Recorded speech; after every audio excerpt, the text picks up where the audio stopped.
sociopragmatic for 3 semesters together with my colleague, Dr. Ike, whose field is pragmatics. So the first thing that we do is try to introduce to the students the difference between sociolinguistic and pragmatic. But actually, in in pragmatic itself, socio-pragmatic is also a part of the research. However, most students not really yet be able to distinguish between sociolinguistic research and socio-pragmatic research.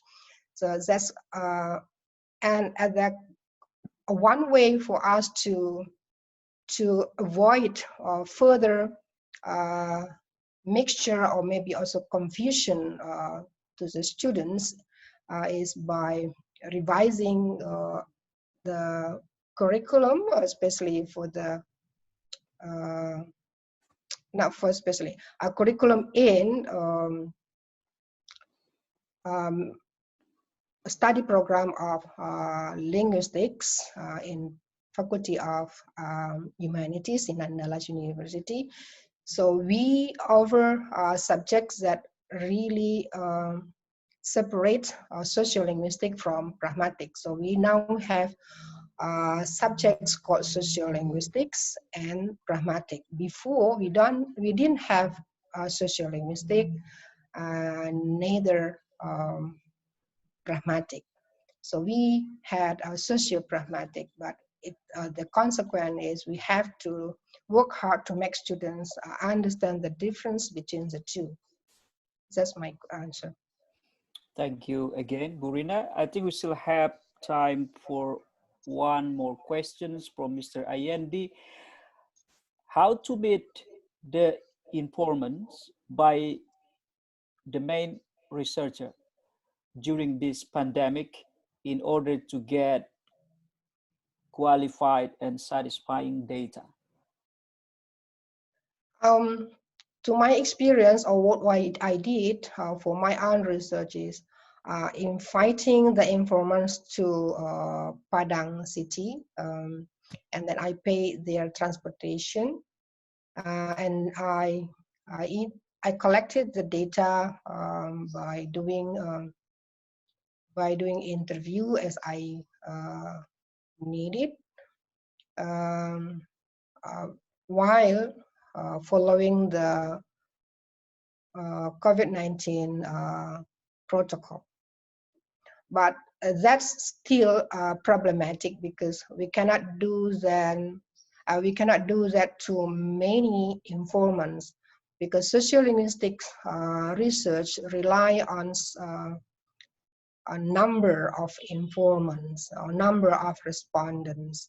So the problem is in selecting respondents and having informants to be very reliable in providing us with the information or language variation that we observed. Thank you very much, Burina. I think that's all we have time for questions and answers for your sessions. Thank you very much. Yeah, thank you again. And now we would move on to the next speaker.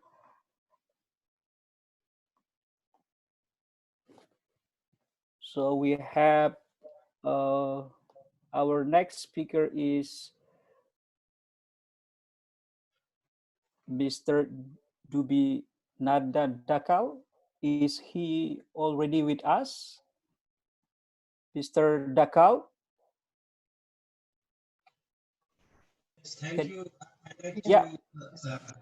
Thank you very much to share my screen. Yes, yes, someone I think is doing that for you. So while they are doing that, I would like to give some brief over bio notes about Dr. Dakal. So he has a PhD from Tribhuvan University. and he is now a senior lecturer, assistant dean at the Faculty of Humanities and Social Sciences at the Tribhuvan University in Nepal. So today, his research interests includes morphology, fieldwork, lexicography, grammatical descriptions of lesser described languages, language contact. Today, he will talk about language situations in Nepal from the perspectives of language planning. Mr. Dekal, if you are ready, the Zoom floor is yours. Thank you, Dr. Yukri. Thank you for giving me this opportunity to speak.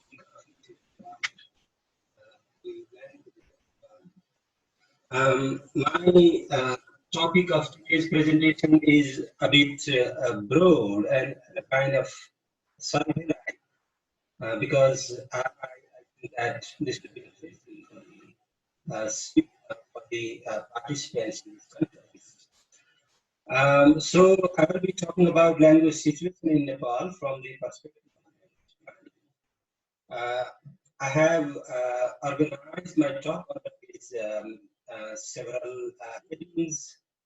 I'll be talking about the language enumeration in Nepal and in Nepal, language documentation in Nepal, and in current some issues related to language legislation that is very important from the perspective of language planning. And then, along with this, I will be talking very briefly about education in Nepal in brief, and I'll try to conclude my presentation. Nepal is a multilingual country with its 147,000 small geographical space.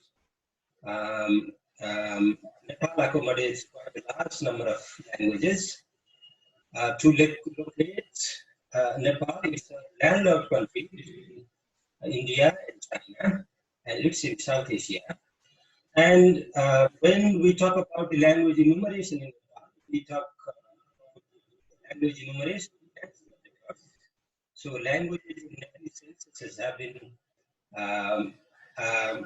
are recorded since 1952.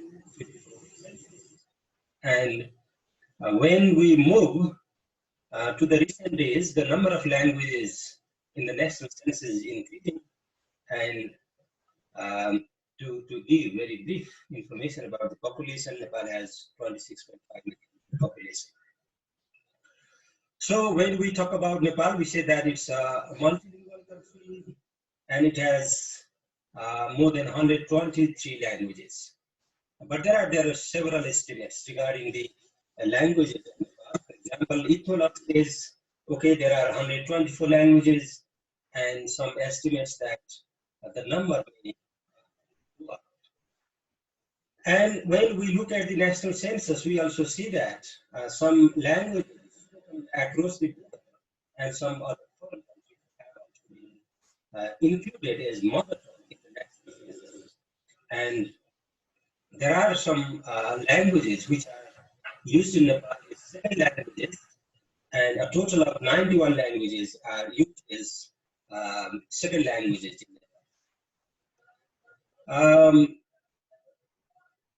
There are languages belonging to different language families, and a cluster of languages belonging to Tibetan language family, and in the mountains, and some languages are scattered in some other parts of the country. So, to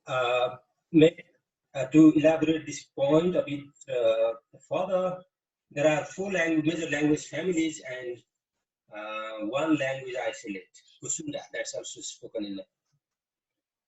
So in terms of language families, there are a large number of speakers of Indo-Aryan languages, followed by Tibeto-Burman languages, and Austro-Asiatic and Dravidian language, and this is also followed by, there is a language family, or we say there is a language isolate which is spoken in Nepal, and there is also This also includes a Nepali Sign Language.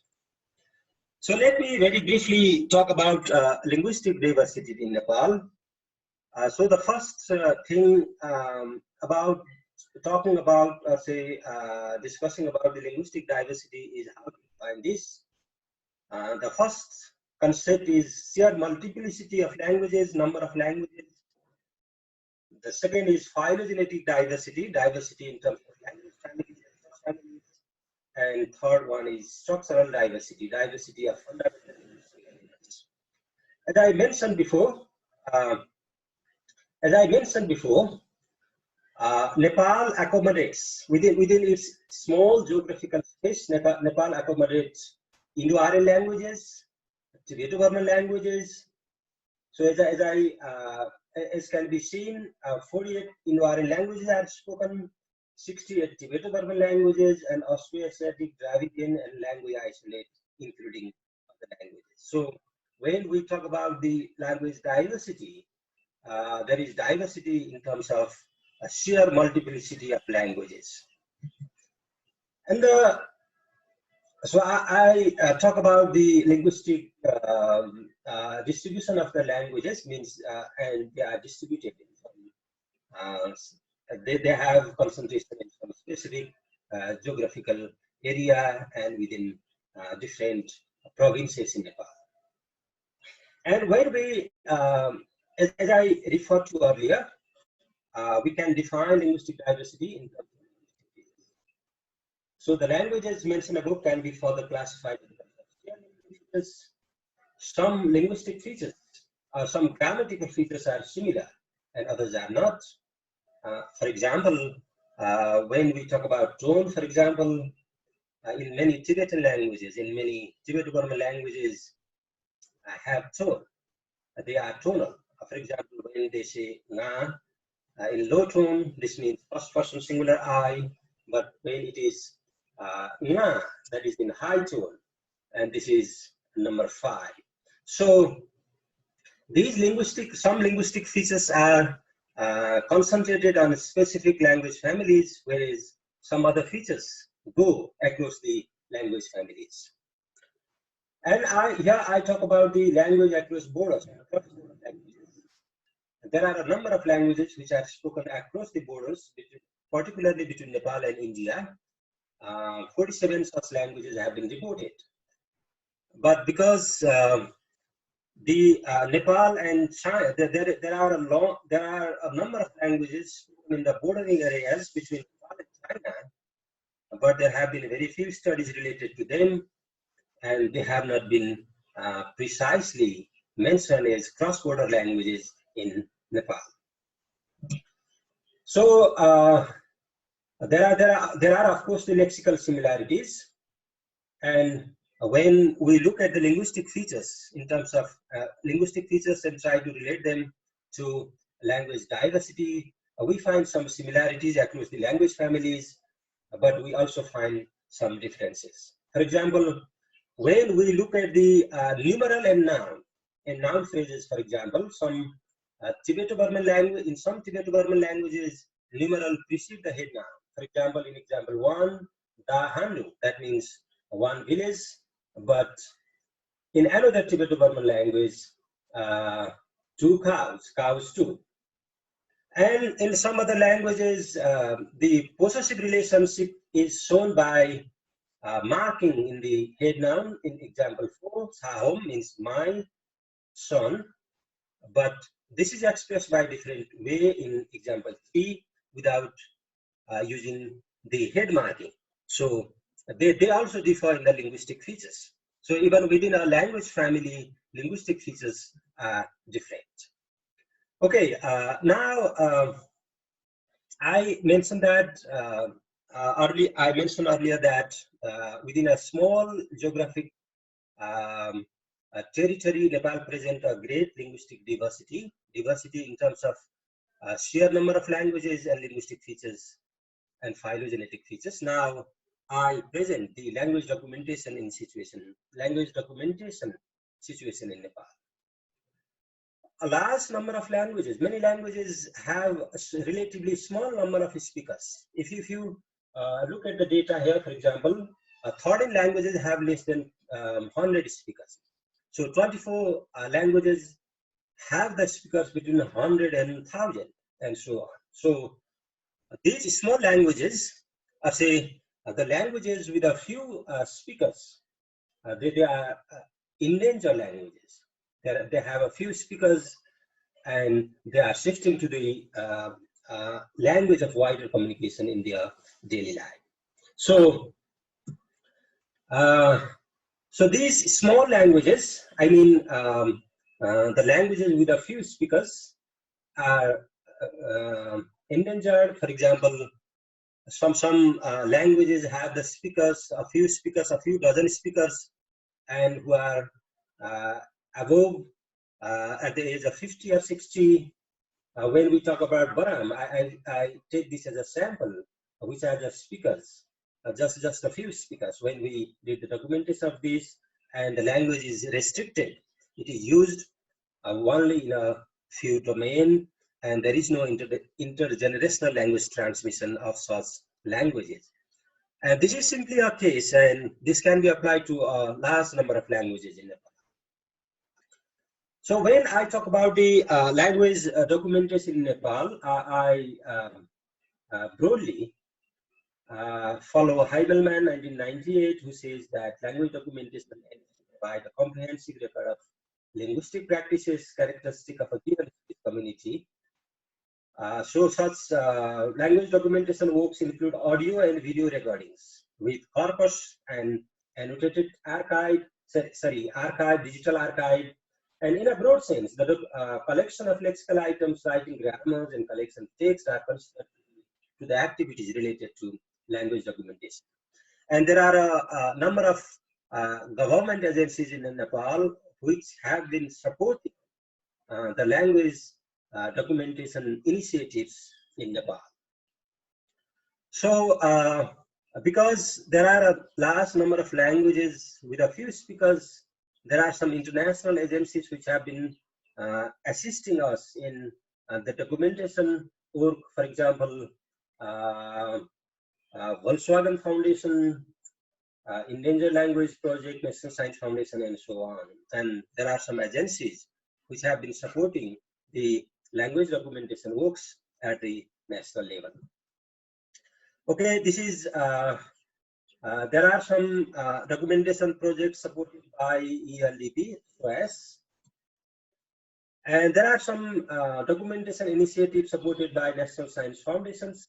For example, as I mentioned earlier, some Tibeto-Burman languages are spoken in the high hills and high mountains in the areas which border to Tibet or China.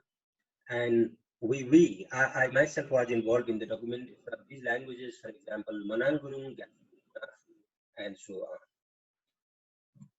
on. Okay, so in this map, I simply show that some documentation work I was involved in, the languages which were documented under these programs are spoken in the high hills in the districts bordering with Tibet, China. And there are some works, documentation works in Nepal completed some documentation and supported by Endangered Foundation of Endangered Languages, and some two Rai languages, namely Sintang and Puma, were documented with the support of Volkswagen Foundation. And regarding the current status of documentation in Nepal, there are 14 languages which it is now increasing, and the number may be around 20. And there are digital archives of these languages deposited in some foreign archives. You don't have national archives to deposit the audio, video materials in Nepal. And some 7 languages have been supported by National Science Foundation, and Chapere Limbu documentation supported by Foundation for Endangered Language, and Endangered Languages support, Urao, Thami, and Raji, and so on. And regarding the materials existing in these languages, we can roughly say that there are grammars of different languages in 55 plus languages, and dictionaries 70 plus languages, published analyzed text 20 plus languages, and some glossaries in some other languages. And we have at national we at the Tribhuvan University have conducted social linguistics surveys of more than 105 languages.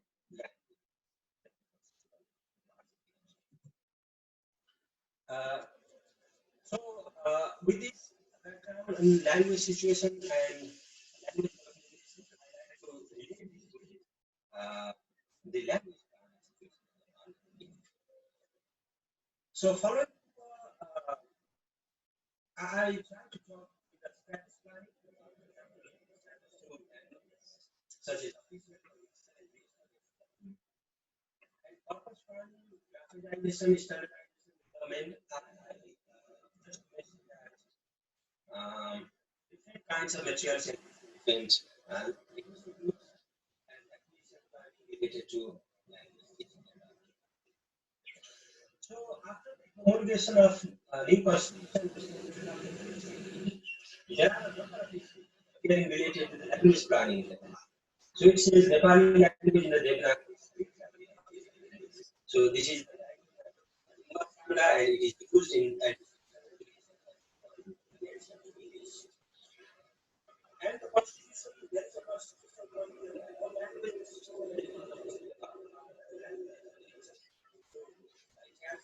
the status of all the languages and a state law or state by state law.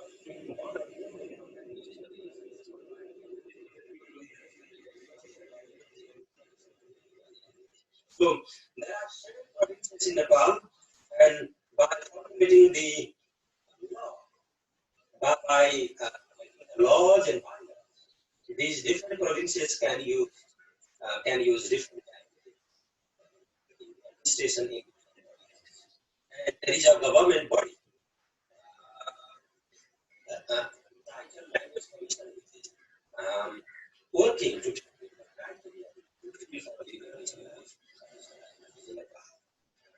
Okay, this is the distribution of language. It's relevant.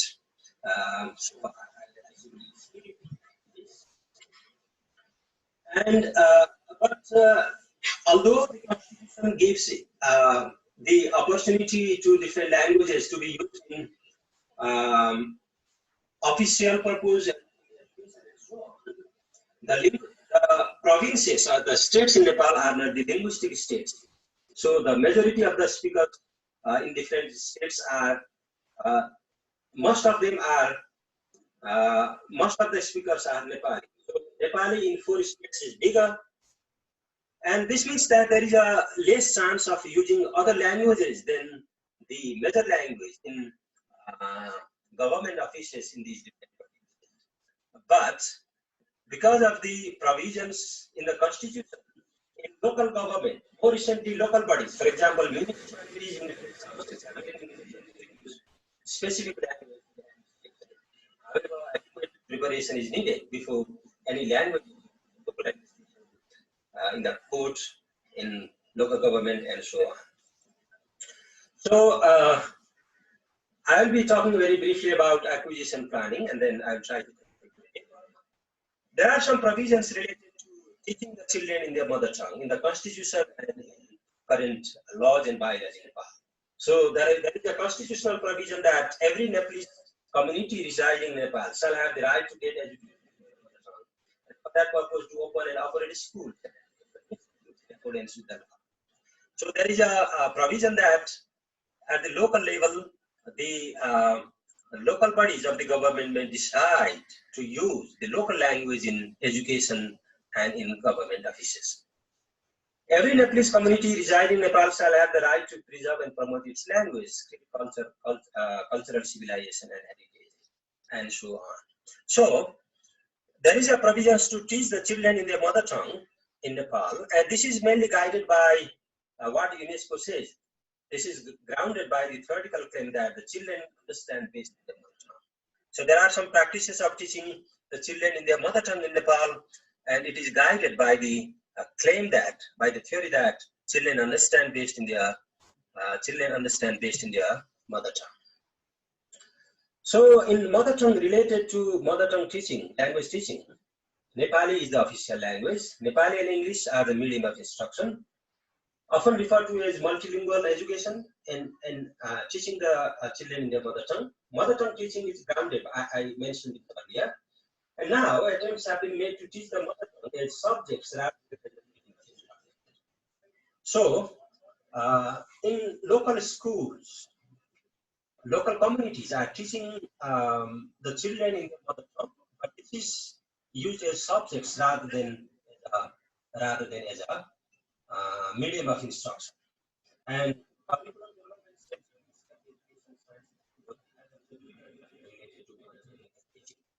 there are some materials existing.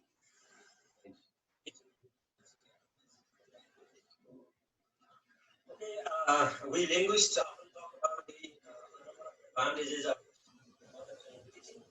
I don't like this. But when we look at the mother tongue teaching in Nepal, there are a few of success stories. There are a few success stories of mother tongue education in Nepal. The challenge of mother tongue teaching are parents' lack of commitment. Parents are not actually convinced to teach in their local language. They think that it is lack of materials and human resource, and then lack of confidence in their mother tongue and bilingual setting. For example, one of the problems teaching in their mother tongue in local schools is there are a number of there are students belonging to different linguistic groups. For example, if you go to government schools in Kathmandu, for example, you find the children from, let's say, 8 or 10 linguistic groups, and how to teach them together. That's a real problems. And okay, now I come to the conclusion of my paper. In addition to sheer number of languages, the linguistic diversity in terms of phylogenetic diversity. So Nepal, there is a great, we say there is linguistic diversity in Nepal, not only in terms of number of languages, but in terms of language families. I mentioned 4 language families and 1 language isolate. And structural diversity. So I refer to, I mentioned many cases, but there are a number of structural linguistic diversity in Nepal. The distribution of the languages across different provinces reveals that using more than 1 language within the state is not easy, because majority of the states, majority of the local bodies are have Nepali, great number of Nepali speakers. Despite some initiatives of the government towards the language documentation, what has to be done before the language documentation. We say that there are some languages which have, I refer to that, which have less than 100 speakers. So we need to document, we have to document the languages before they go to the oblivion. Although we have digital materials in more than 30 languages, they have not been preserved in the national archive. They exist, the archives, they are deposited in some other countries. And then some attempts have been made to revitalize the languages, which are Nepal is at an important stage of language planning, because I mentioned that after the promulgation of the Constitution in 2050, there are good provisions related to language planning. So we are at the very important stage of language planning. And some of the important issues such as language and ethnicity, language and law, language and human rights, language situation are yet to be explored. Okay, because of the limitation of time, I like to conclude my paper. Thank you. Questions are welcome. Thank you very much, Mr. Dakal, for the nice presentation. Well, like in Indonesians, we have linguistic diversity as well, but I think we have more languages than yours in Nepal. Now let's go to the chat room. We have one questions here. The question goes like this: how is English? What is the positions of English in the daily life in Nepal? Is it a like second language or foreign language? How is it? Because the presence of English as a language should increase the competitions among the local languages in Nepal. Okay, it's thank you for the question. It's really a difficult question to answer. We have Nepali, the language of the nation, mainly in government and official. But there are a number of domains where English is preferred. For example, there are some private schools. They say that they are English medium schools, and the medium of instruction is either in Nepali, lingua franca, or in English at the schools from grade 1 to 12. But when you go to university, the instruction mainly, the medium of instruction is mainly in English. So at the university level, English has a very important role. And in addition to this, there are some areas where English is mainly used, for example, in tourism and so on. So in Nepal, English is used mainly as a foreign language, but its importance lies because it is the main medium of instruction at the university level, as a subject and as a medium of instruction both. All right. We still have time for another questions, Mr. Dakal. This is the questions, are there any policies issued by the local governments to prevent certain language from extinction? Okay, they have a cultural, in the constitution I referred to earlier, it was promulgated in 2015, and it has some provisions related to cultural rights of the local people.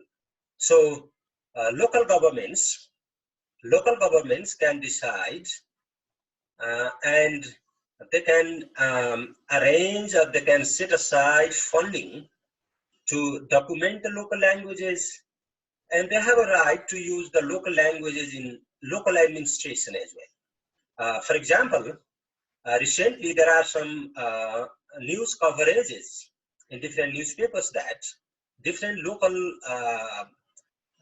government bodies have decided to teach some local languages in specific areas. Yeah. So they have their cultural rights and they have their linguistic rights enshrined in the constitution.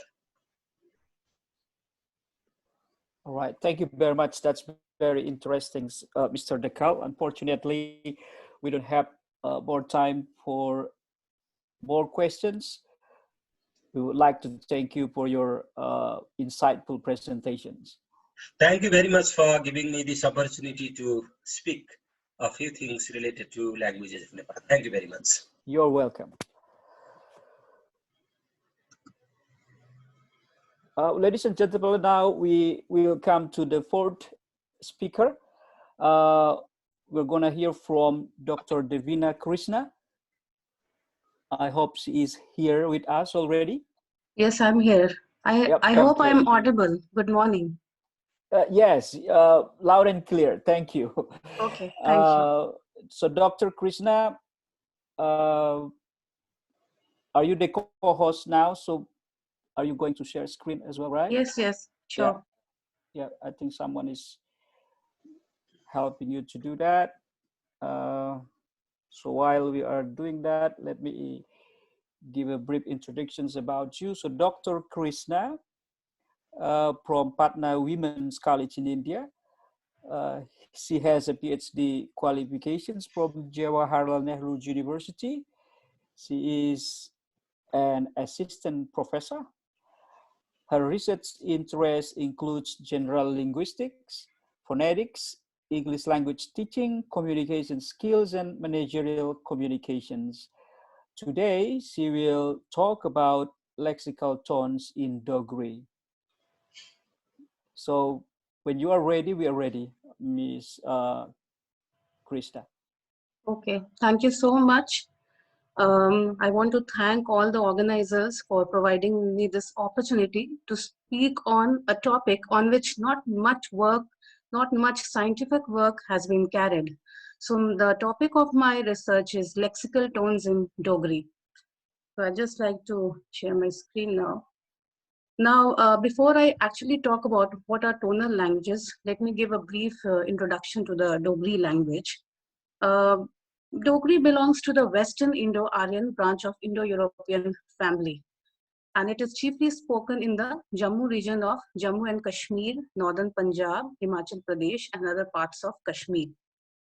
It is a feminine form of the word Dogra, which is a tribal name signifying people of Dugar. Dugar actually refers to the mountainous area. And Dogri is an Indo-Aryan language, and it is spoken nearly by about 5 million people in India, chiefly in the regions mentioned in the slide. And it is a member of the Western Pahari group of languages. It is structurally an autonomous language and not dialect of any other language. And recently, the language has been included in the 8th schedule of the Constitution. Now, if we look at some of the linguistic features of Dogri, it has been found that it has 26 consonantal phonemes, 10 vowels, and shows a three-way tonal oppositional system. So the earlier works on Dogri language has been, those works have been simple structuralist work, and those works were devoid of scientific investigation. So when I thought of planning to do a research on Dogri, I thought that I would like to look at the tonal system in Dogri from a scientific angle. So the present synchronic study endeavors to investigate the tones prevalent in its present form, supplemented with instrumental acoustic investigation. Generally, it has been the assumption that as far as tones in Indo-Aryan languages are concerned, basically tones are found in, a very restricted set of languages in Indo-Aryan group, and especially Punjabi being the only language. And there has been a lot of work related to Punjabi, scientific as well as, a lot of structuralist grammars have been written where it has been shown that Punjabi has lexical tones. But of course, Dogri also belongs to the Western Pahari group of language, and there's so much similarity in most of the lexical items. So the foremost concern in the present work is to give an account of tone in Dogri and present original data to examine the presence and nature of tones in them.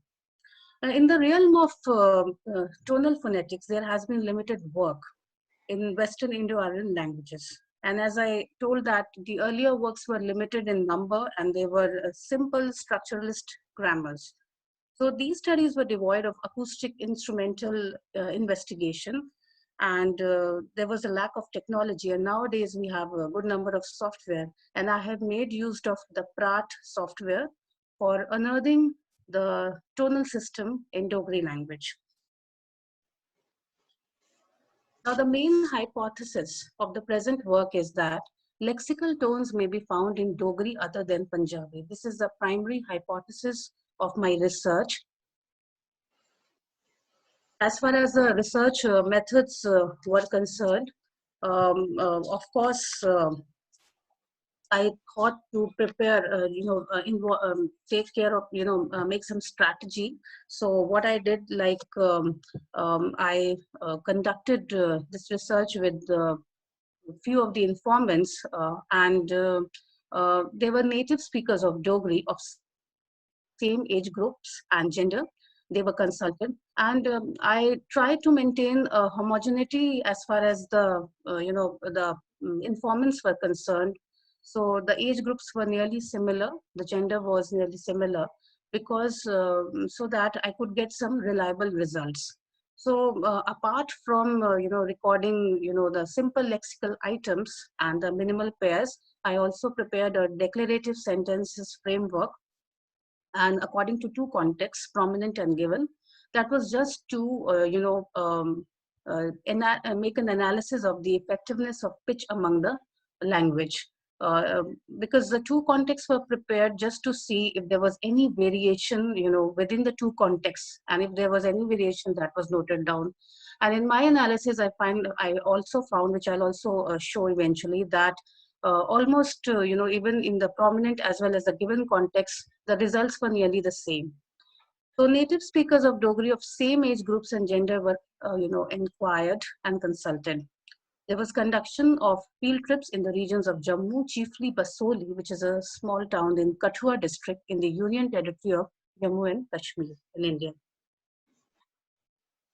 Now, as far as the definition of tone language is concerned, I basically relied a lot on Moira Ip. She has done some remarkable work in the field of tone languages.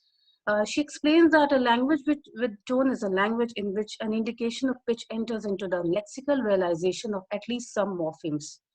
And this tonal linguistics is an area which has not been, um, uh, uh, I mean, not much work has been done in this area. People are still working on this, and it's a very interesting field.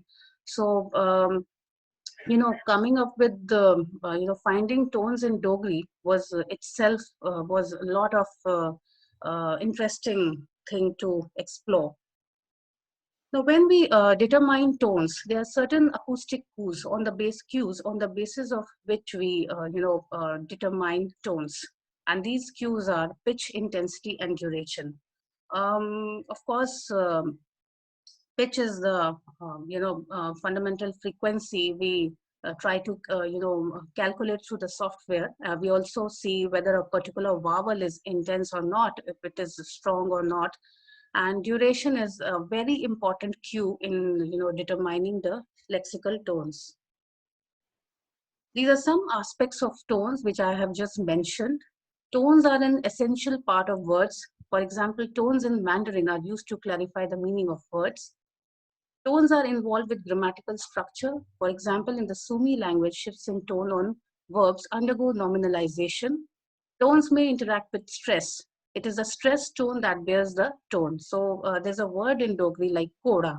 So when I'm saying koda, it is basically the stress tone, stressed tone that, or I can say it is the stressed syllable that bears the tone.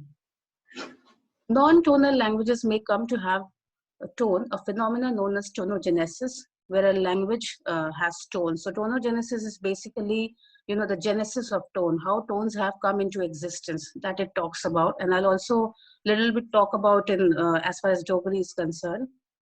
Then languages may undergo tonal loss. And Vedic Sanskrit had a pitch accent, but it was lost by classical period. So there's a genesis of tone as well as there's a loss of tone. Now, as far as tones are concerned, there are broadly two categories of tones. We have the register tone system. Now, in the register tone system, languages have steady pitches. As far as the contour tone system, where tones shift in pitch, so there are two broad categories. So there's one register tone system where the pitch is almost steady, and we have the contour tone system where pitch may glide, it may fall, it may rise. Okay. Now, for the present study, as far as the corpus was concerned, I have already said this before, that sentences were framed according to two contexts, prominence and given, to check the effectiveness of the pitch. Acoustic investigation involved the following cues. In my work, especially fundamental frequency and duration of the tone-bearing vowel. Now, I will like to share my results for certain words in Dogri where I could, find some hint for as far as the tone is concerned. So this is a word in Dogri, the first word. This is called chad. Chad. So when I'm saying chad, so there is a fall rise kind of pattern which I could see in my illustrations also when I was doing the part analysis. So this was the duration of the four speakers. I took duration of the four speakers, and the average duration of the four speakers of the vowel was 0.29. So as compared to the second form char, which I thought that it sounds a little bit like a mid-tone. The average was 0.15. And then we had a low tone where I could see 0.12, that is 0.12, in one of the, speakers, articulation of the word chad. So it was, said on a very low note. So these were the, findings. Then we have another a monosyllabic word in Dogri, that is cha. Now, in the word cha, again there is a fall rise pattern. And when I calculated the duration of the, this syllable cha, so when I extracted the vowel, uh, I can say the vowel thing. So I could get 0.42, 0.41, 0.49. That's very long. It shows that there was a lot of glide in the speaker's speech, and 0.42. So this was the average. This was quite indicative, and when I collected this data, it gave me the assurance that yes, there is some role of lexical tones in Dogri.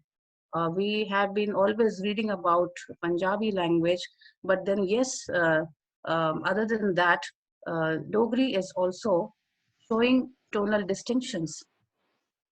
This was the first form, falling, rising in cha. Then we have another cha that, and interestingly, when you change the pitch, then the meaning also changes. For example, in this cha, this is actually, the meaning is peep, to see, to peep.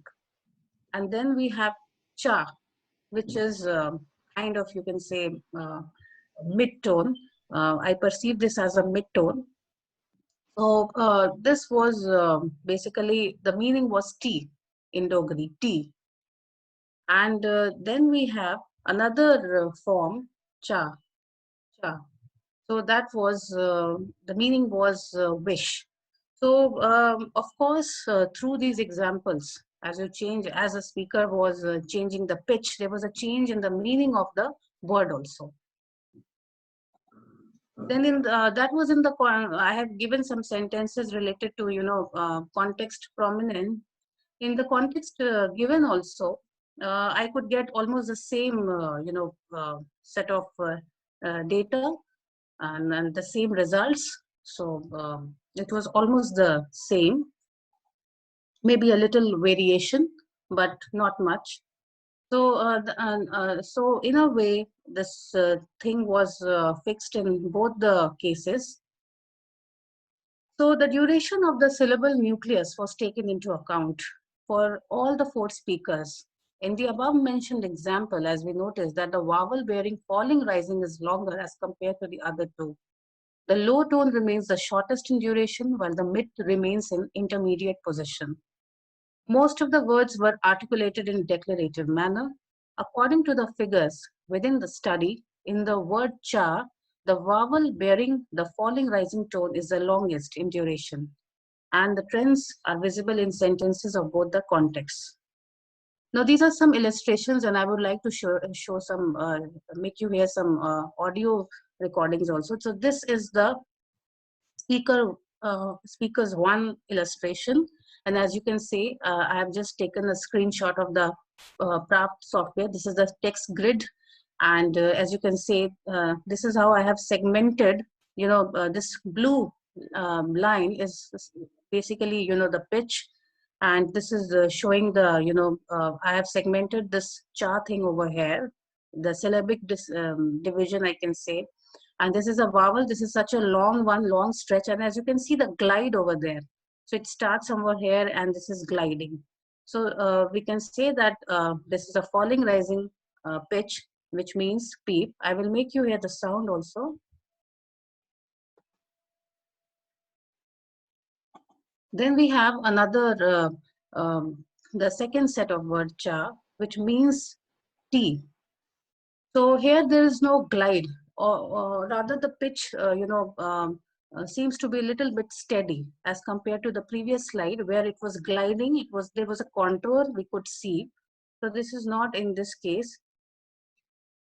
So it was almost, we perceived this tone as a mid-tone. And as we see, the third slide, again, this is, the pitch is steady and it was set on a very low note. And of course, the meaning of this cha means desire. So as we see the results through the scientific investigation, we see that of course Dogri has tones. There's a fall rise, there's a mid, and there's a low. And as you change the pitch, the meaning changes. Of course, as far as the speakers are concerned, variations are always found. Sometimes what happens is when you collect data, maybe the mid tone might, little bit look similar like the low tone. So those things are also taken into account.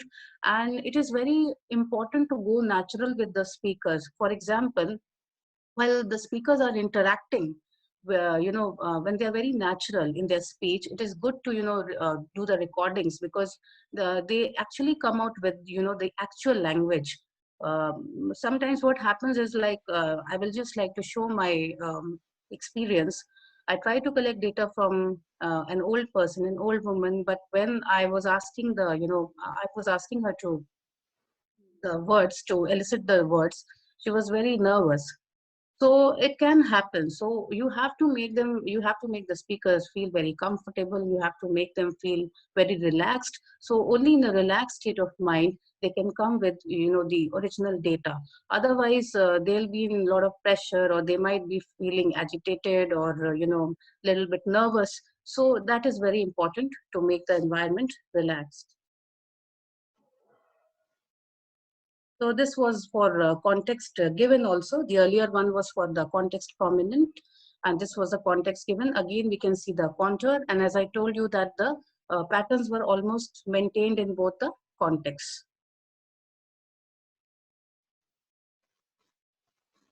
So this is very interesting. This is the main part of my study, the central part of my study, because when I was reading the earlier structuralist grammars on Dogri, which is basically the two important are written by Dr. Ved Kumari Ghai and Dr. Ujal Singh Bari.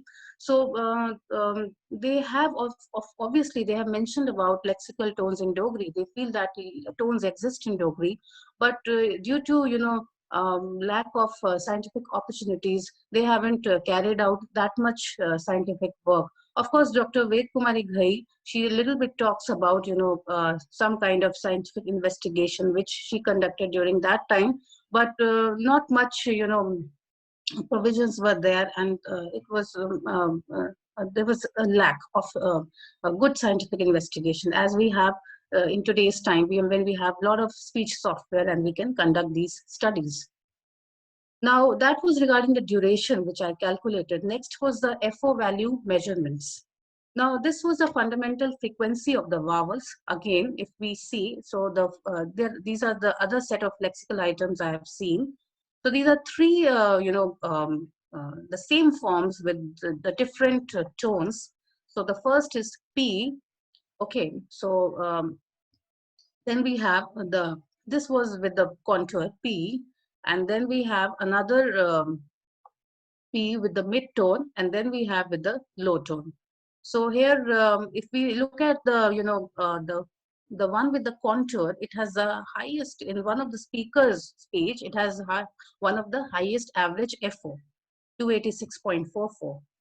And if we look at the second form with the mid tone, then again it has the numeric is the intermediate, you can say, in between. So we have the highest here over as 229.82.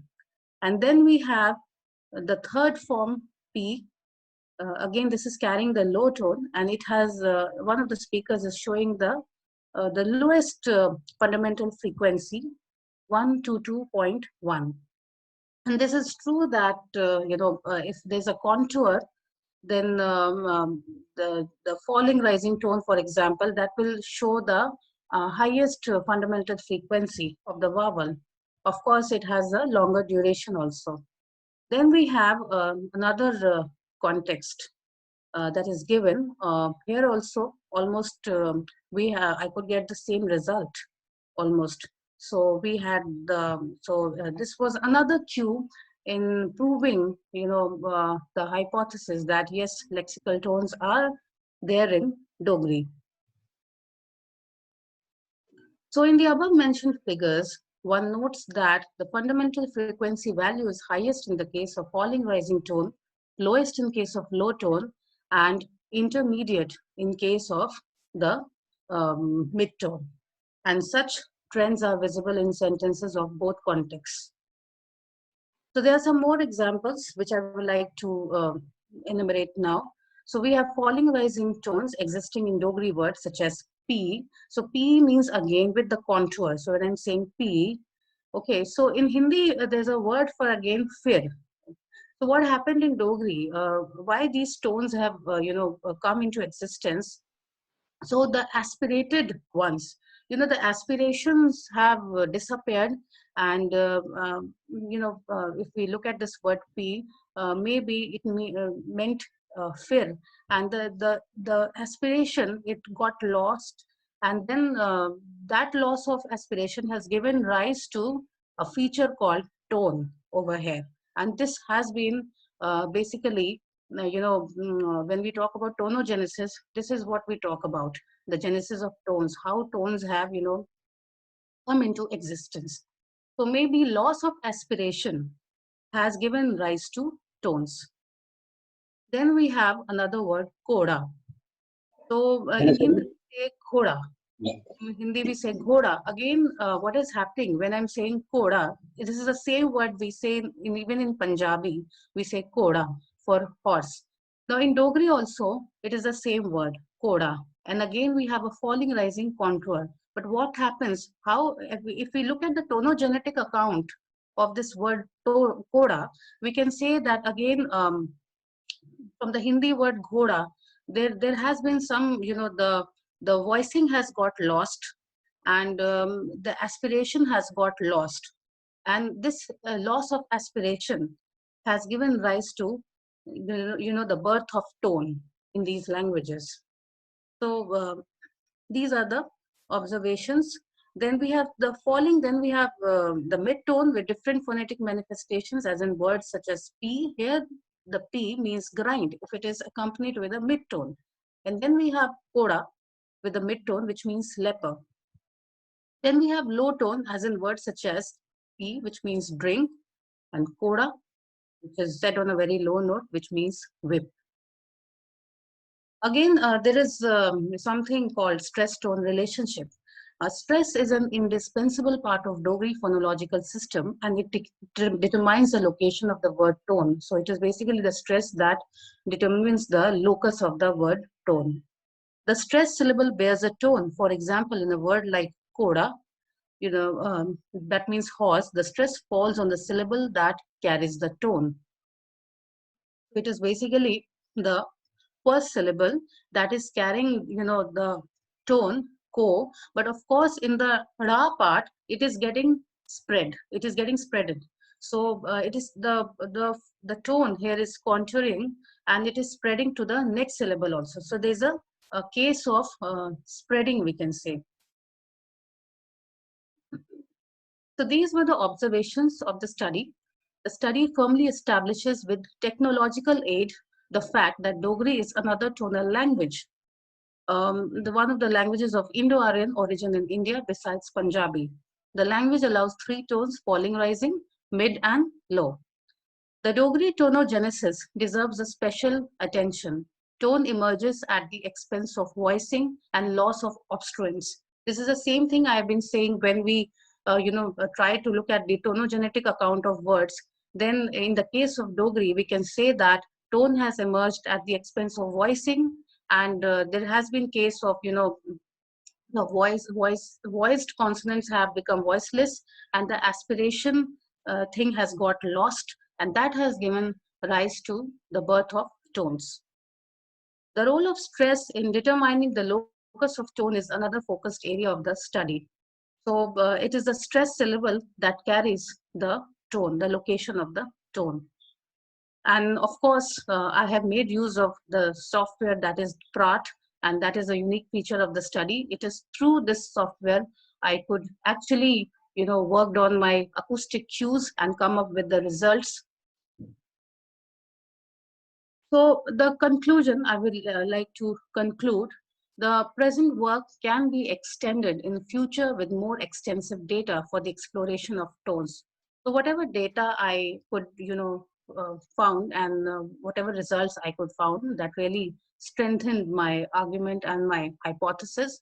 And I would like to, extend this work in future so that I can come up with more examples. So this can serve as a resource for the future researchers and linguists, as there has been very little work conducted in this area of tones in Dogri. So of course, the noteworthy early works have been by Dr.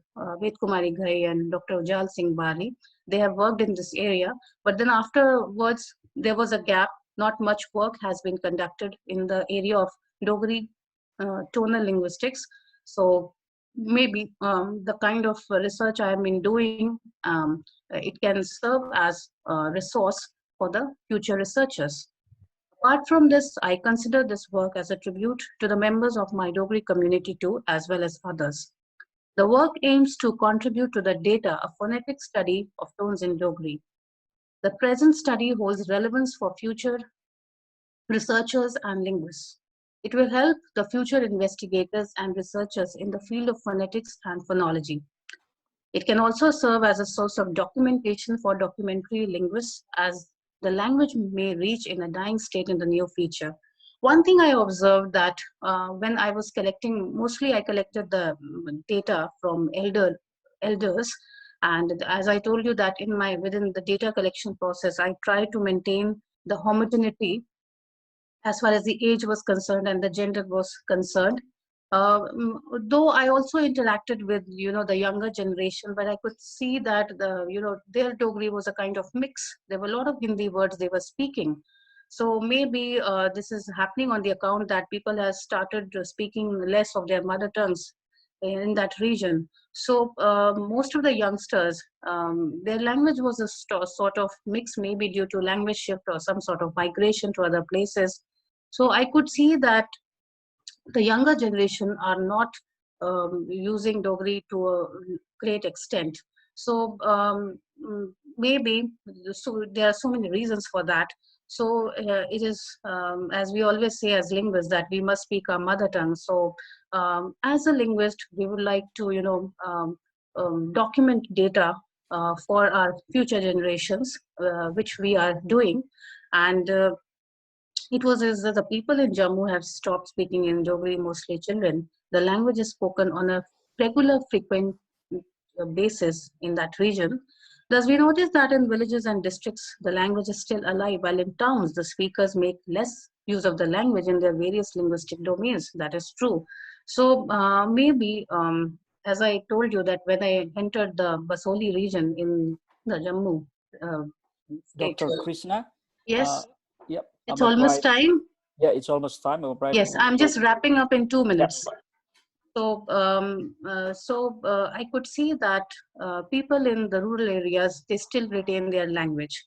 So it is a general view among linguists that as far as Indo-Aryan languages are concerned, Punjabi is the only tonal language. However, the present investigation has also unearthed lexical tones in Dogri other than Punjabi. These are the references. Yeah. Thank you. Thank you very much for your presentations, Dr. Krishna. If I might ask, do you speak Dogri yourself as a native speaker? I can little bit understand. My mother speaks very fluently because she hails from that region. Does it make it easier or more difficult for you to do research on that language? No, it makes it easy. I can understand very well. All right. We have one question here from our Dr. Dakal, from our previous speaker. In some Tibeto-Burman languages of Nepal, there is a phenomenon known as tonal morphology. For example, the equative and causative or causative construction is formed by changing the tone. Are there any such cases of tonal morphology in Dogri? Yes, as I started, this was a very basic study as far as that thing is concerned. I could not still found as far as this thing is concerned in Dogri yet. I started with very simple basic structures. I started unearthing that. I think for that I need to do a little extensive study more in future. So that thing I haven't come across still yet in Dogri. Yep, thank you very much. Unfortunately, again, we don't have more time to have more questions. We would like to thank you again for your time, for your presentations in our symposium. Ladies and gentlemen, we are going to move to the next speaker. I would like to invite Dr. Kunjana Rahardi. Are you there, Dr. Yes. Rahardi? Yeah, thank you very much. Yeah. So let me share my screen first. Yes. While we are doing that, I would like to introduce you to the audience. So Dr. Rahardi is from Sanata Dharma University, Indonesia. He has completed his philosophical doctorate from University of Gajah Mada. Currently, he is an associate professor at the Sanata Dharma University. His research interest includes sociolinguistics and pragmatics. Mr. Rahardi, we are ready when you are. Yeah. Thank you very much, Mr. Moderator.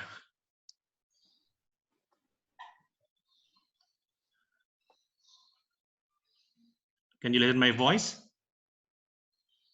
Yes. Okay, thank you very much. Honorable Professor Octavianus, is he still in here? Honorable the Dean and the Vice Deans of the Faculty of Humanities of undergraduate universities, the head of the English department, our professors, all linguists, Bu Ika, Bu Rina, Pak Jupri, Pak Handoko. Ladies and gentlemen, good morning to all of you. Well, the title of my paper is Evidences of Societal Context Element Changes in Cyber Pragmatics. So I will talk something different with the previous speakers, I think. My name is Kunjana Rahardi. I am from Master Program of the Indonesian Education Department, Sanata Dharma University, Yogyakarta, Indonesia. So probably my English is not so perfect. I'm very sorry. Okay, let's start with the second slide. This is the presentations organization. I divide into 5. The first one is the introduction. In the introduction, I will talk about language, society, culture, and technology, and their interwoven relationships. Actually, the 4 points here have a very close relationship. And then B, the relevant theories. I talk about pragmatic systemic to cyber pragmatics, and also the context, namely the social, societal, cultural, and situational context. That is the context that I find in my research. And then C, I talk about the core of the presentation itself. That is the evidences of societal changes. Evidence 1, changes in the context elements of participants. Evidence 2, changes in the context elements of setting. Evidence 3, changes in the context elements of ends. And evidence 4, changes in the context elements of instrumentalities. And then I come to the concluding remarks. I just emphasize the changes, and then I give the references on the works cited. Okay, this is the abstract of my paper. Probably I will read the abstract first so that we can have the overview. Well, language is a social matter.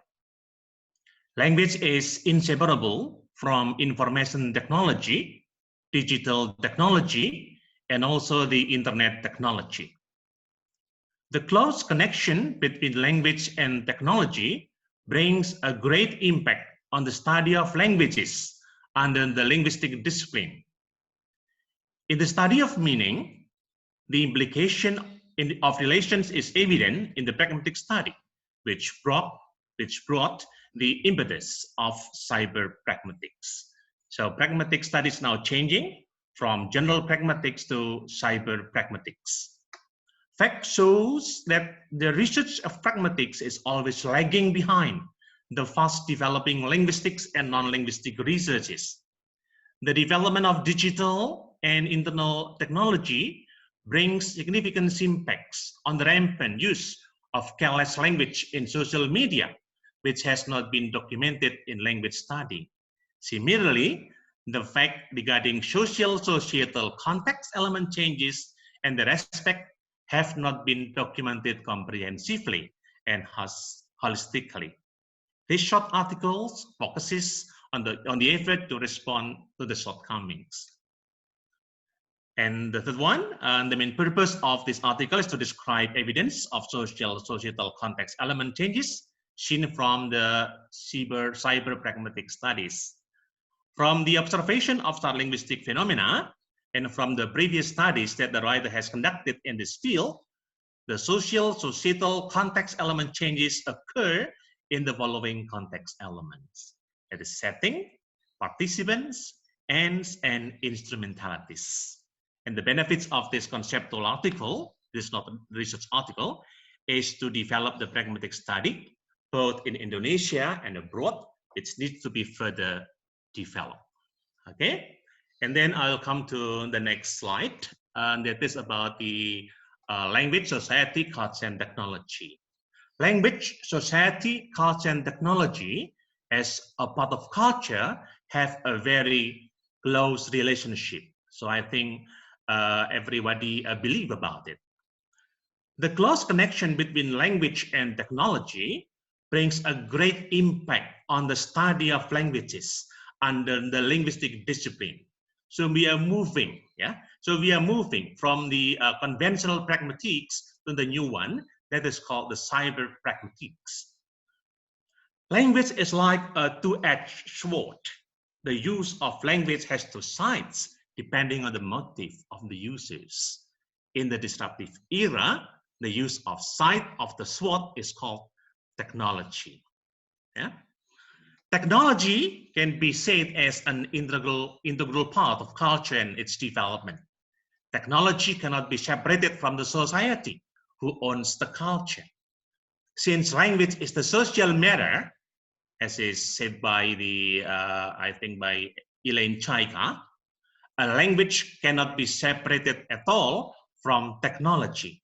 That is the information technology, digital technology, and the internet technology. That is why the change of the study of context is also very important.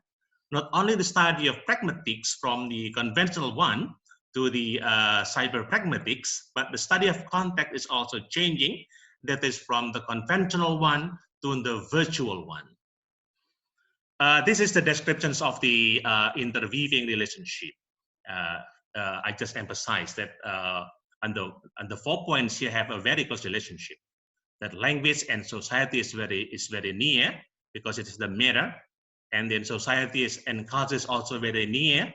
And culture has technology. Technology is also part of the culture. So language, society, culture and technology has a very close relationship because they have the so-called the interweaving relationship among them. I think it is very important to be understood if we study the language. Now we come to the definitions of pragmatics. So I think it is also good to be understood here by everybody.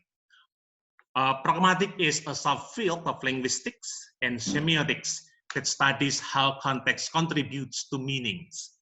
So once again, pragmatics is actually in the study of meanings, but meaning here is different from the meaning in semantic, because the study of meanings in pragmatic is the speaker's meaning here. Pragmatic encompasses speech act theory, conversational implication, talks in interaction, and other approaches to language behavior in philosophy, sociology, linguistics, and anthropology. That then lead us to the coming of the other interdisciplinary studies like pragmatic, socio-pragmatics, and so forth. Pragmatics also the branch of linguistics dealing with language in use and the context in which it is used. So remember, the context is very important here, including such as matters of taxis, the taking of turns in conversation, text organization, presuppositions, and implication. That is called the phenomena of pragmatics. Yeah, the study of speakers' meaning that is based on pragmatist context, including the social context, the societal context, cultural context, and situational context. So usually, pragmatic is also called related to context, but what context? It is not clear. So that's why in some years ago, I studied a special on context, and I found the 4 types of context here. The first one is social context. The second one is the societal context. The fourth one is the cultural context, and the fourth one is a situational context. And I published the findings here into the book, the textbook. That is the descriptions only of the levels of linguistics, and we can know where pragmatics is. Pragmatics is in the outer layer here. Here is pragmatics, and then here is semantics. It is here syntax. It is here from morphology, and then it is here phonology, and then in the inner part here is the phonetics. So once again, the pragmatics is in the outer layer here of the levels of linguistic study. And then it is only a review of the difference between semantics and pragmatics. I gave the title Contrasting Semantics and Pragmatics. I think it is also good to be understood. The semantic is the study of the intralinguistic meaning, while the pragmatic is the study of the extralinguistic meanings. Semantic is the study of linguistic meaning, while pragmatic is the study of speakers' meaning. It is very important to emphasize. Semantic is the study of dyadic meanings, while pragmatic is the study of the triadic meaning.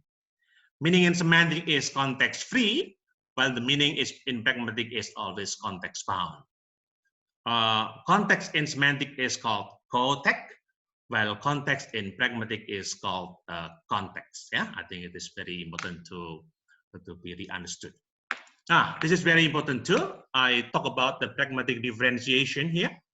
I mentioned four types of pragmatics, and what we are talking here is the last one here, cyber pragmatics, the study of speakers' meaning by basing on the virtual external context. Yeah, I just talked about the context and the context, and then cyber pragmatics here is the study of speakers' meaning by basing on the virtual external context. This is very important. And then before cyber pragmatic, we know about the culture-specific pragmatics. What is it? The study of speakers' meaning. Once again, yeah, pragmatics is the study of speakers' meaning by basing on the specific cultural aspects forming the external conventional context. So that's the difference. If the culture-specific pragmatics talks about the external conventional context, while if cyber pragmatics here talks about the virtual external context. It is different. And then before here, we know about the general pragmatics. I think someone knows it. The study of speakers' meaning by basing on the conventional external context too. And on the first one, before the general pragmatics developed, we know the systematic pragmatics, on the semantic pragmatic. The study of speakers' meaning by basing on the external context, but still related to the internal one. So why we call systemic or semantic pragmatics. So actually, in the field of pragmatics, we have 4 differentiation here. And what we are talking about here is the last one, the cyber pragmatics. So what is cyber pragmatics? Cyber pragmatic is an analysis of the internet mediated communication. So that is the point here. The internet mediated communication from the perspective of cognitive pragmatics. Cyber pragmatics addresses a whole range of interaction, a whole range of interaction that can be found in the net, either the web and the chat room, instant messaging, social networking sites, the blogs, the video conference, email, Twitter, Instagram, etc. So that is what we call the pragmatic landscape, actually. If yesterday we understood, yeah, from Professor Octavianus about the linguistic landscape, here we talk about the pragmatic landscape, the cyber pragmatic landscape. Cyber pragmatic is the study of speakers' meaning by basing on the virtual external context in contrast to the conventional external context. So here the descriptions of the what is called the landscape, yeah, pragmatic landscape, not the linguistic landscape, but the cyber pragmatic landscape. Yeah, various manifestations of cyber pragmatic context. We can see here the community of neighbors, the mailing list, the video conference, the chat room, the web blogs, the email, instant messaging, and then the virtual community, and then the skill community, and virtual world, and so on. So these are the landscapes of cyber pragmatics.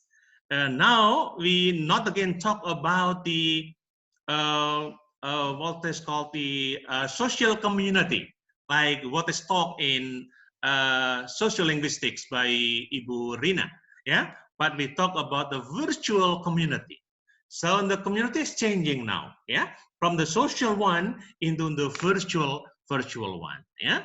Okay, and then this is the context in searching relevance in communication.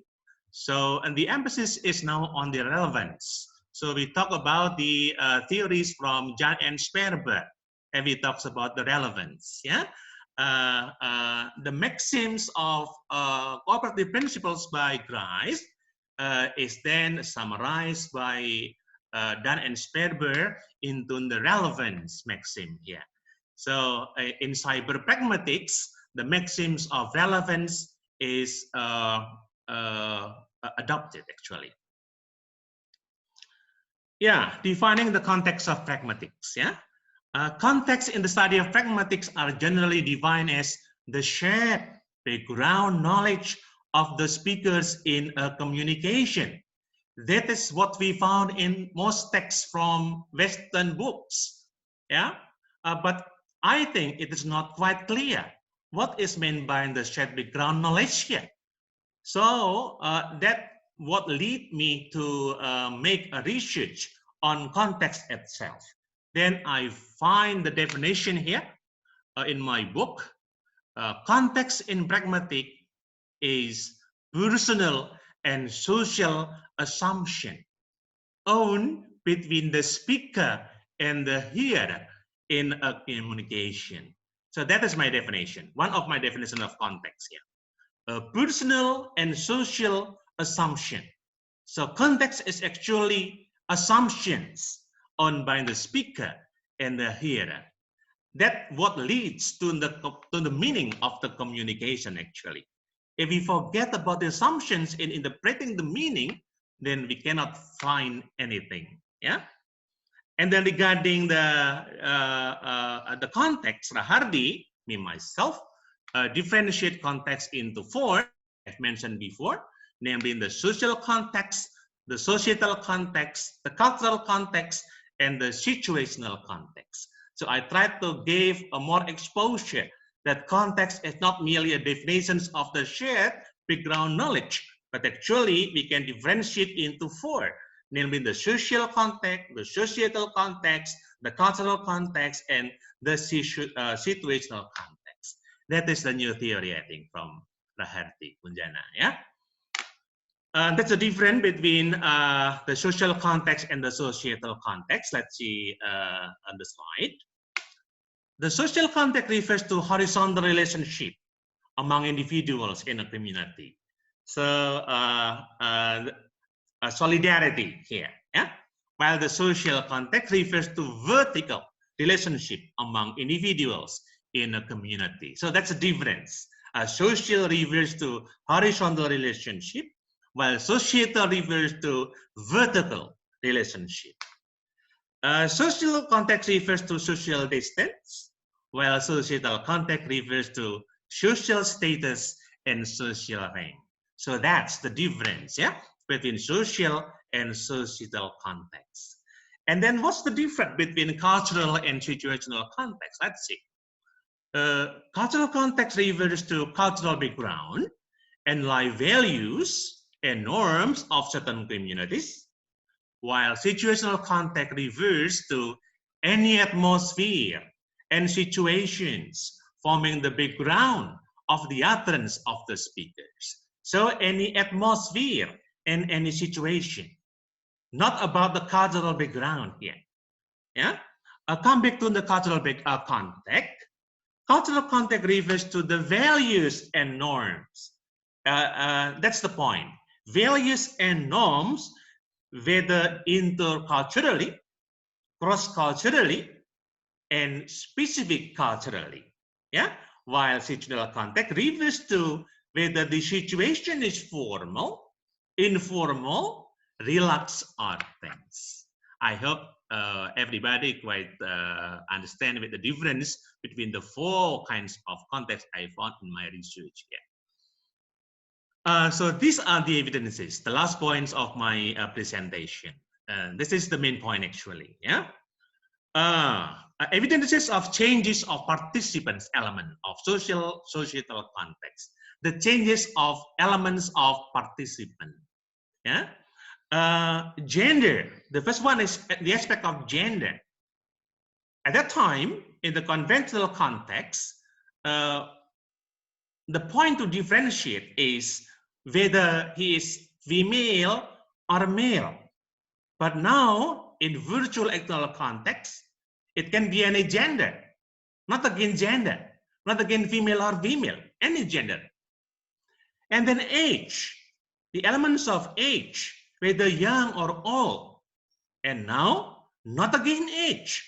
Whoever involved is okay. It can be children, it can be adult, it can be old people. And then social distance, with a very close relationship, very close relationship or normal relationship.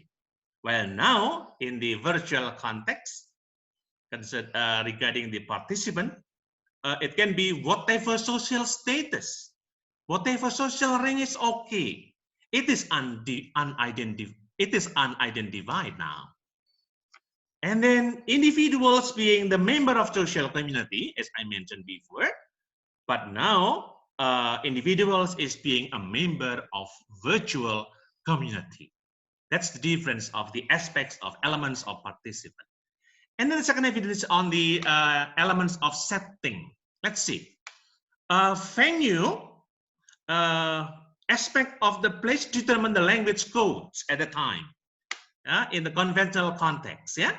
Whether we are in the church, in the mosque, in the market, indoors, outdoors, in the classroom, outside the classroom, will define the codes we use. Yeah, but here now, venue does not again determine the language code of the speaker. Yeah, even at night we can say something. Even in the middle of night we can say something. At the time, no. Time here, different times meaning different, means different language codes. Morning, daytime, nighttime, but now not anymore.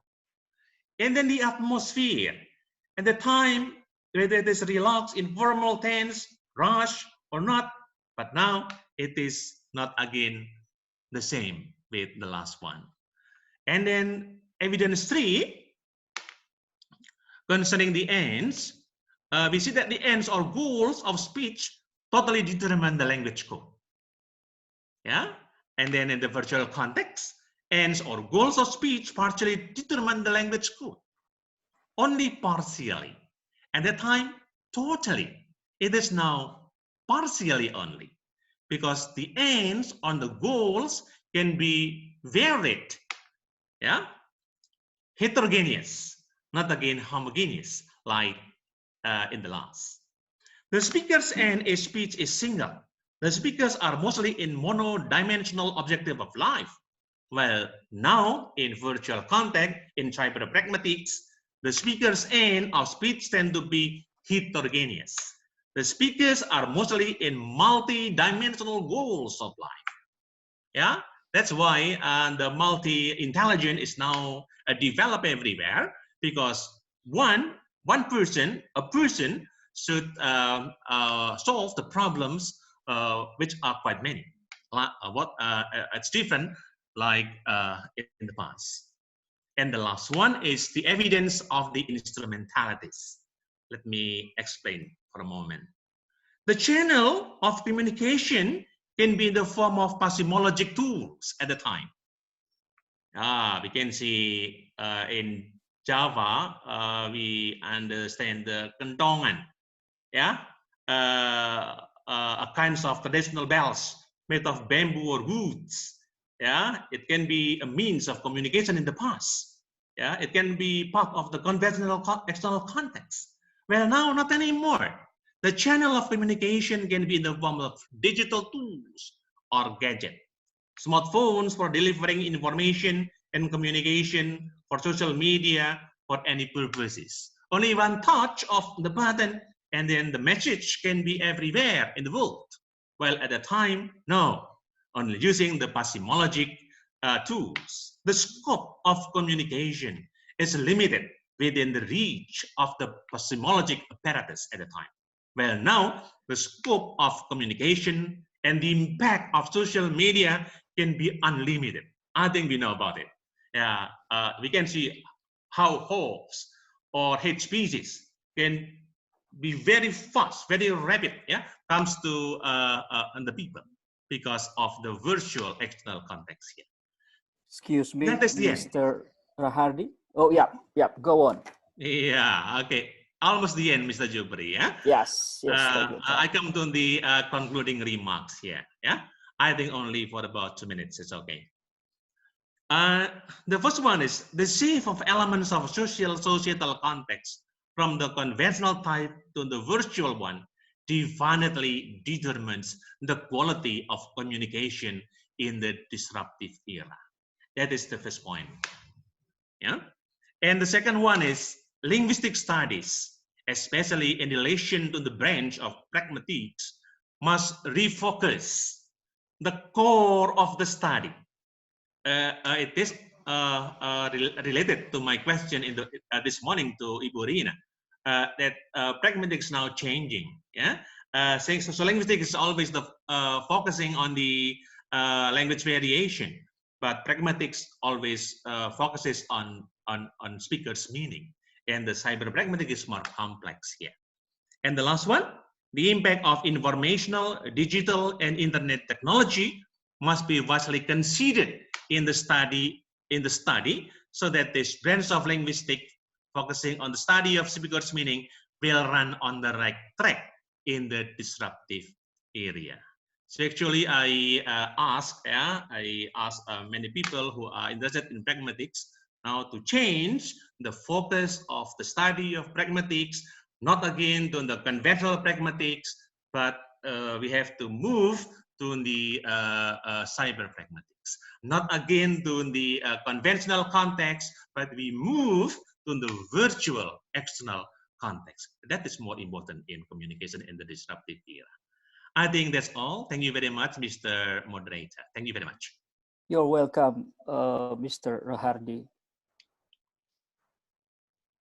Yes, now we have questions in the chat room already. So the first one, the questions goes like this, Mr. Rahardi. What do you think about the aspects of politeness in cyber pragmatic? Some speakers fail to implement the politeness when they communicate using social medias, for example. Okay, thank you very much, Mr. Moderator. That is the point, actually. So the principles of pragmatics introduced by Leach and other pragmaticians is actually, it is for the conventional pragmatics, Mr. Moderator. But if it is related to cyber pragmatics, the maxims and the principle will be not again implemented well. Why? Because now everything is changing. The problem is the research on the what's called cyber pragmatics on politeness is still limited. I think one of my students who was just became the doctor from UNS, yeah, talk about politeness in cyber pragmatics. So it is different because the context is different. Yeah, the context of politeness in the conventional pragmatics is the context which is conventional, which I talked before, while the context of pragmatics in the cyber pragmatics is different. Yeah, it is the virtual context, while context itself is a means to decide the meaning of politeness itself. Well, the context is different, is of course the meaning of politeness is different. That's my answer. Thank you, Mr. Rahardi. We have another questions here. Well, I think it is a comment. Virtual external context shows how virtual identity of the speaker is fluid. What do you think about that, Mr. Rahardi? I'm not quite understanding the meaning of fluid here. It's not stable. That's what it means, I guess. Fluid, like in water. All right. Yeah. If that is what is meant by fluid, definitely that's the answer. Yeah, that the aspects of context in the virtual context is not stable. It is always changing. Yeah, we know that the technology is always changing, times to times, and of course, the study of context itself must also follow the development of technology. If not, then the study of linguistics will be left far behind. That's the danger. Yeah, Mr. Rahardi, I happen to work on systemic functional linguistics, where the scholars of systemic functional linguistics also introduced the term cultural linguistics and situational context and cultural context, sorry. So how do your terminologies differ from them? Yeah, I think it's quite different. Yeah, in functional linguistics, the cultural context introduced by Halliday refers to some terminologies like tenor and so on, right? While the cultural context here means to the norms. I just told you before, norms and the values of life of the people. Very many people, whether it is interculturally, it is cross-culturally, or I just mentioned the specific culturally. Thank you very much indeed, Mr. Rahardi. You're welcome. You're welcome. Yes, I think that's the end of our symposiums. But if I can wrap up our academic meeting today, so we have our first speaker, Dr. Kaland, who shared with us the current problems of teaching writing skills in North America, but I think the problems also are related to where English are taught everywhere in the world. And he also offered some ways how to deal with the problems. And our second speaker, Dr. Mardita, shared her research or perspectives on problems and challenges and opportunity in the field of sociolinguistic research during the COVID-19 pandemic. And Dr. Dekal talked about language planning in Nepal. Like Indonesians, we have a very diverse linguistic situations. And Dr. Krishna talk about lexical tones. It is in Dogri language. I think it is a very meticulous or details phonological research she has done. And last but not least, we have Dr. Rahardi, who shared his research on cyber pragmatics. So he was talking about conventional and virtual contexts. So there is a shift between conventional to virtual context right now. But we would like to thank everybody for staying with us until now. But before we end the symposiums, I would like to invite our the head of the organizing committee, Mr. Ayendi, to give some closing remarks for us. And then after that, we will close the symposiums. I would like to welcome Mr. Ayendi. Okay, thank you, Mr. Job. Assalamualaikum warahmatullahi wabarakatuh. Good morning, ladies and gentlemen. Our moderator, my name is Ayendi. I represent the English departments and also the Dean of the University Faculty of Humanities as the head of the community.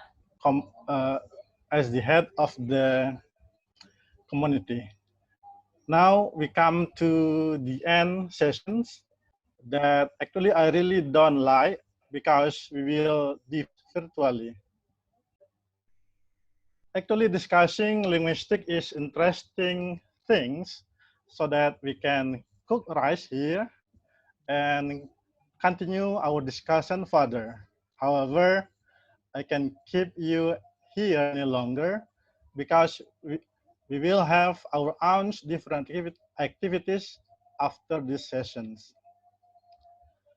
The honorables are distinguished speakers, Prof. Octavianus from Andalas University, Prof. Eric Atwell from the University of Leeds, United Kingdoms, Dr. Patricia Fernandez Martin from Spain, Sercan Karkas from Turkey, Dr. Sauki Khalifa from Saudi Arabia, and unfortunately, we don't have here Muhammad M. Lilis, PhD from Morocco, Dr. Amir Kalan from Canada, Dr. Rina Marnita from Andalas University, Dubinanda Dakal, PhD from Nepal, Dr. Devina Krishna from India, and the last is Dr.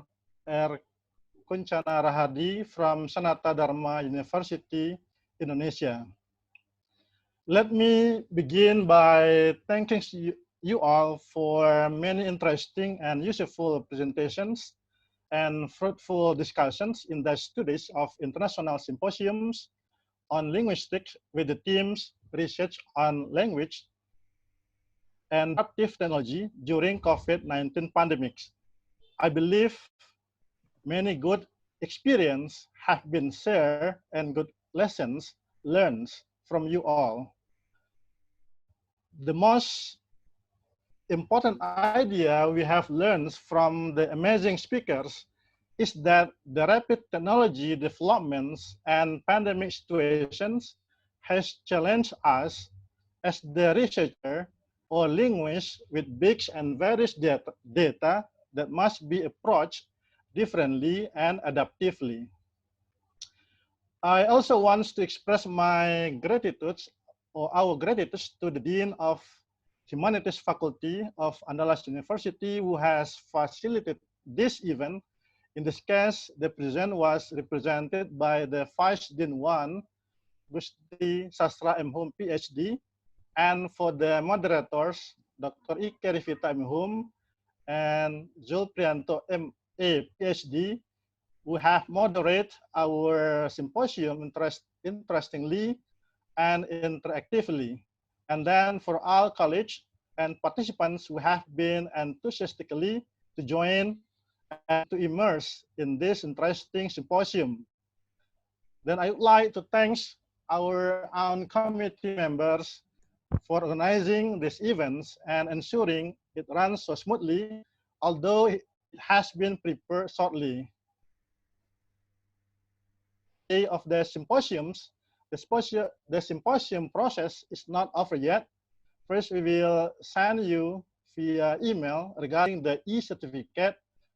If you follow 2 days, you will get 2, but if you follow just 1 day, you will get once. Regarding this, and then secondly, about the publication of the submitted paper. Regarding this matter, we will select the paper and publish in some of our journals. However, we cannot guarantee that your paper will be published by the journal because the final decision will be made by the journal themselves. We will send the annotation about it to your email soon later. And you can also see our website about further information. Finally, we apologize for any inconvenience that you might experience during these 2 days symposiums. And we wish you all stay healthy when you return to your routine activities, and we can meet again in another great events. I think that's all for my closing remarks. Thank you for your attention. I give back to the moderator. Assalamualaikum warahmatullahi wabarakatuh. Thank you, Mr. Ayendi. I think that's the end of our symposiums, but I would like to ask if we have a photo sessions before we actually close the symposium. Mr. Handoko or someone from the committee?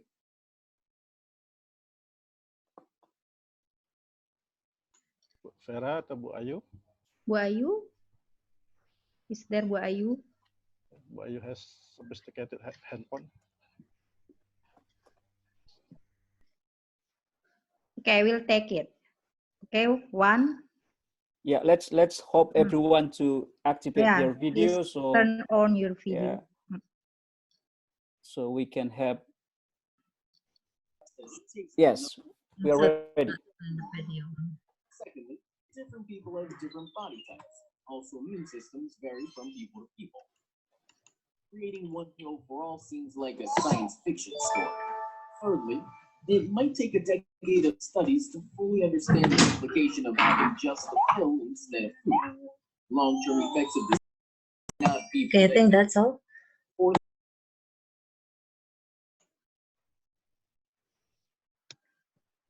It's done. Ibu Vera? Okay. Okay, I will count 1, 2, 3. Okay.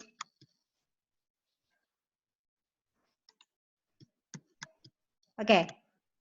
Fantastic. Okay. Yeah. I think that's all, ladies and gentlemen. Thank you again for the speakers, for all the audience, for the participants. So I would like to close our symposium, and we will hope to see you in other great events in the future. Thank you very much. Thank you, Pak Ju.